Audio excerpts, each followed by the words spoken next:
What's good, y'all? It's your boy DJ Doc Dice right here with O.H.P TV. What's up with that? I have brought us to another edition of O.H.P TV, something that you have never seen come out of this camp before. I am sitting here with a young activist. She's 12 years old. Her name is Mary Pat. Some of you may know her. She's made lots of rounds and she's made a lot of marches and know some very interesting people, but she's a very focused young lady. I stumbled onto her work over the internet and word of mouth, and I just had to do my part to get, her message out there through my viewers at O.H.P TV. How you doing today, Mary? I'm fine. Nice to meet you. Nice to meet you. So what you got going on today in your busy little life? Well, today I just heard I was going to be interviewed by you, and I was stoked because I look at your show on Facebook all the time. So thank you very much. The reason that we were so intrigued with what you were doing, of course, your age, and it didn't just start today. You're 12 years old now, and it started early. You care to tell the viewers, when did it start for you? Oh my gosh, it started when I was 2 years old, and I'm sure you've heard the story. Yes, I was 2 years old, and I was at my graduation. I was going to go to kindergarten, and a little girl was up on stage doing a speech, and she just couldn't get it right. So I thought it was my part to get up and get in front of the audience and just finish her speech for her. That was your sign, maybe, to let you know that you do have a voice. And ever since then, as I look at your work, you're doing things like fighting against child abuse. Yes. You're doing rallies, marches. You have a great following, great support through your school. Just looking at your work and the activists that you deal with, you care to name any? Well, Reverend Al Sharpton, I've worked with him, National Action Network, the Atlanta chapter, President Derek Grissom, and it's just a lot going on. And I just want to thank Reverend Al Sharpton's National Action Network for getting behind me and supporting Youth in Action, all that they've done for us. What's important for an interview like this for my company is that it's obvious that you're the material that made an Obama. You're the material that made all of our black leaders and all of our leaders. They started young. It was a calling. It wasn't something that they say, what am I going to do with my life? I'm going to be an activist. No, it doesn't happen like that. You're chosen, and something sparks in you at a young age. And the reason why I believe it starts so young is because there's a lot of work to do. And with the influence that you have already, you'll be able to move mountains, Miss Pat. Yes. Well, I've heard this from a lot of people, and then it's so funny because every time they say, "You're 12?" I'm like, "Of course I'm 12. I don't look past 12." Right. And I just wanted to, first of all, when I spoke at Reverend Al Sharpton's event, I was just going to cry because I felt that I couldn't have done it without my mom's support and everyone else who supported me, because without my mom or without Reverend Al Sharpton, Huey Newton, Martin Luther King, or Malcolm X, I wouldn't have done this. I look up to them. They're my inspiration. Okay, there's something in the institution that you're not comfortable with. You want to have something rewritten in there. Care to talk about what that is? Oh, yes. Me and my best friends, we were at a National Action Network event.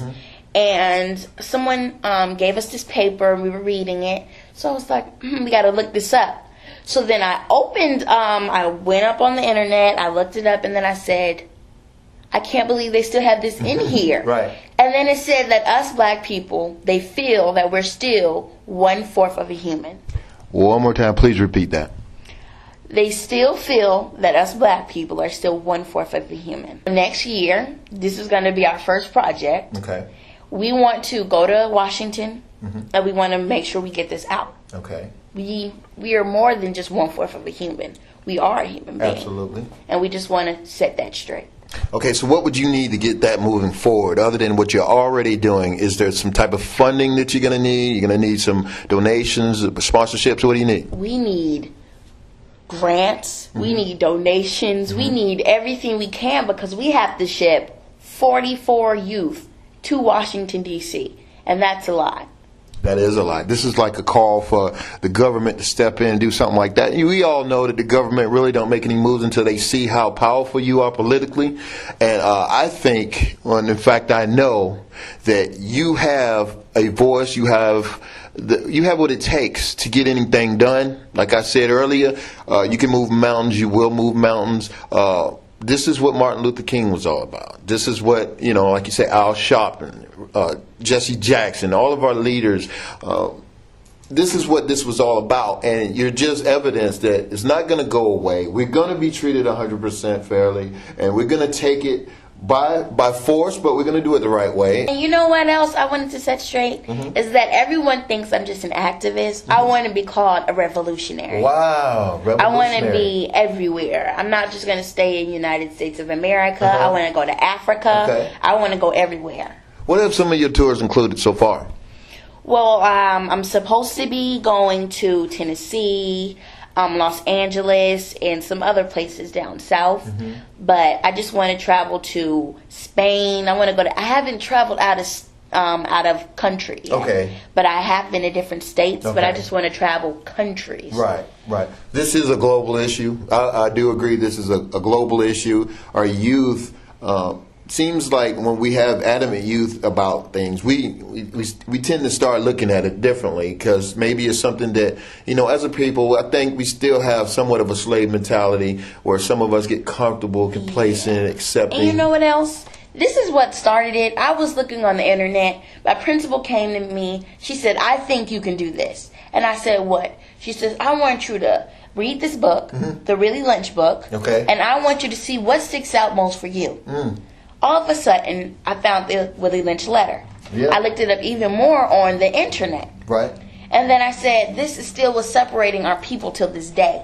They're saying, if you want your black people, your slaves, to stay away from this, that, and the other, like dark skin and light skin. Most boys say, well, hey, right. I like the light skinned girls. Right. Or, well, hey, I don't like the skinny girls. I like the... And that's what's basically what Willie Lynch did, is still keeping our people separated till this day. Yeah. Sometimes black people can't even work together. That's right.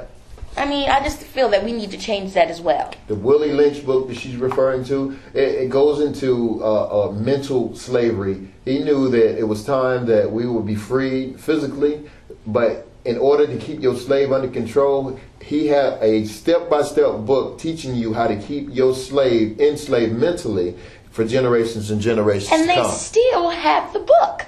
The book is still on the shelf. I can't even believe it, because my teacher...